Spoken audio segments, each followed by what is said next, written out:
one of my fondest memories of the Southern Shakespeare Festival is when I first had the idea, and I was all excited about it, and I was looking. I thought to myself, who could make this idea come true? What individual do I have access to that could endorse this idea and help spur me on? And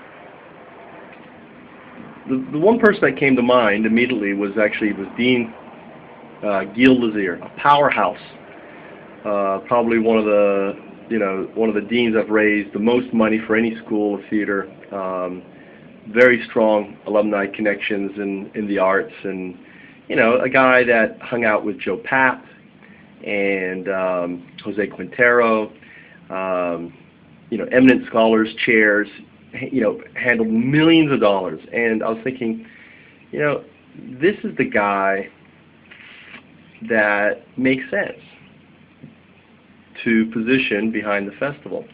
So I remember I remember, I was kind of nervous. I was young. It was 1994, around September, October. It was late that year. I'd just returned. Actually, it must have been 1995. I just returned from the Royal National Theatre Summer Acting Program, and I remember setting an appointment and meeting with him. And I kind of told him about the idea. And I think actually, it may have not even been an appointment. I may have just kind of cornered him on the stairs. So I said, I was like, why don't we do a Shakespeare festival? And I laid it out to him, and he kind of looked at me, and I could tell at that very moment that he just didn't get it. And he said to me, he goes, I get 10 of these ideas a day. What I need are budgets, proposals. I need to see something concrete. I need to see, it's not easy. Not anyone can just do a Shakespeare festival. There's a lot to it. And basically he wiped his hands and said, no, it just can't be done. So I was kind of upset at the fact that he said he got 10 of these ideas a day. I think it was and kind of like someone recently said to me, well, there's a lot of talk about, flattening global education. Well, there's no talk about flattening global education. There's a lot of individuals doing their own little thing, but there's no one entity out there saying, here's the plan, here's how to do it. So what's making me think about this is some recent meetings I've had where I've tried to engage some significant people, and really it's the Gil Lazier effect. And the message of the Gil Lazier effect is this, is that don't give up, and really don't take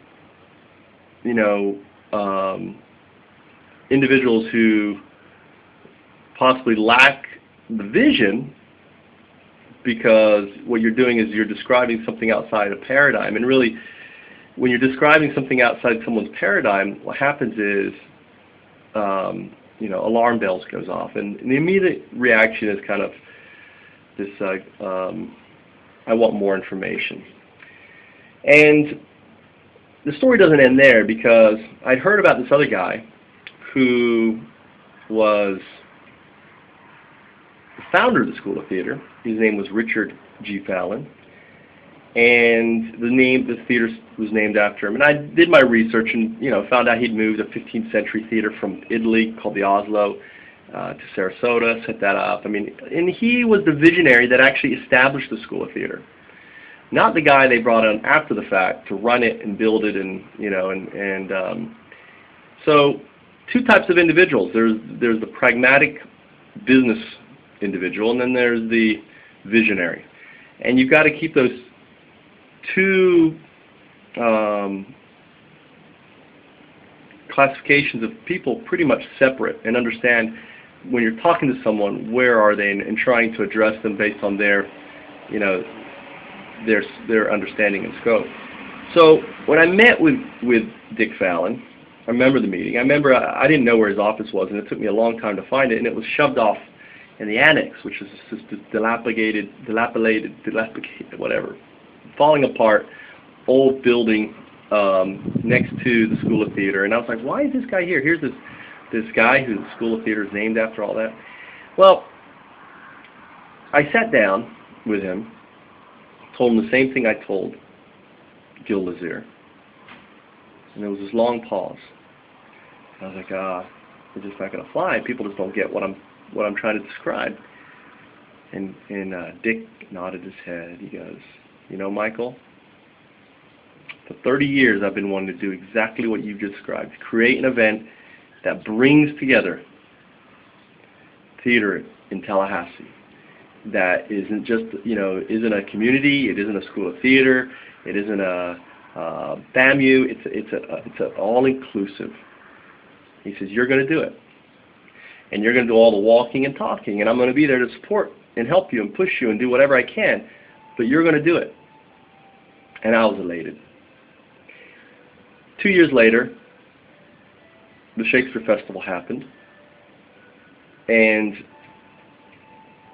the day before we went to the first opening night, or the night, it may have been Dick, we were in the car together, and he goes, Michael, now, if no one shows up, what's important is, the effort and the fact that we did it. 30,000 people, according to Tallahassee Democrat, showed up for that weekend. 30,000. On an event that was just a dream, an idea that was put together by a student who had never raised a penny, who had never produced a thing, who had absolutely no,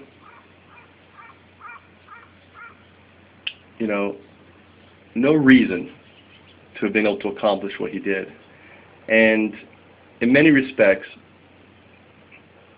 what I'm doing with eSingularity is the same thing.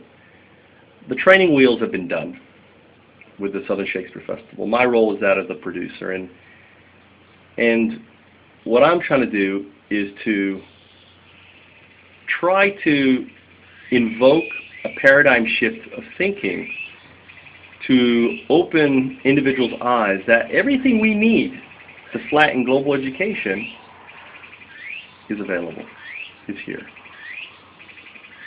And the best folks positioned to do it is Asia. So,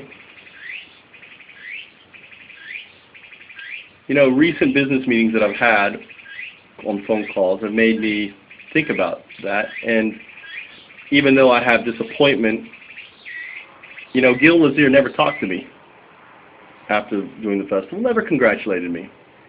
And I think maybe he felt bitter because he wasn't there when I asked him to. And someone like a maverick that he considered, Dick Fallon, was. And all Dick did was, said, go talk to this person, go get this person. Made a few phone calls here and there.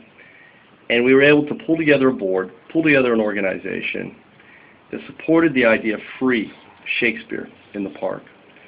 Just as I'm pulling together an organization, a global movement, using social networking to pull together and support the idea of complete free access to education. And the reality is, in the next 2 years, I believe it will happen. So whether I run into individuals that are pragmatists versus individuals that are visionaries, I'm really looking for the visionaries.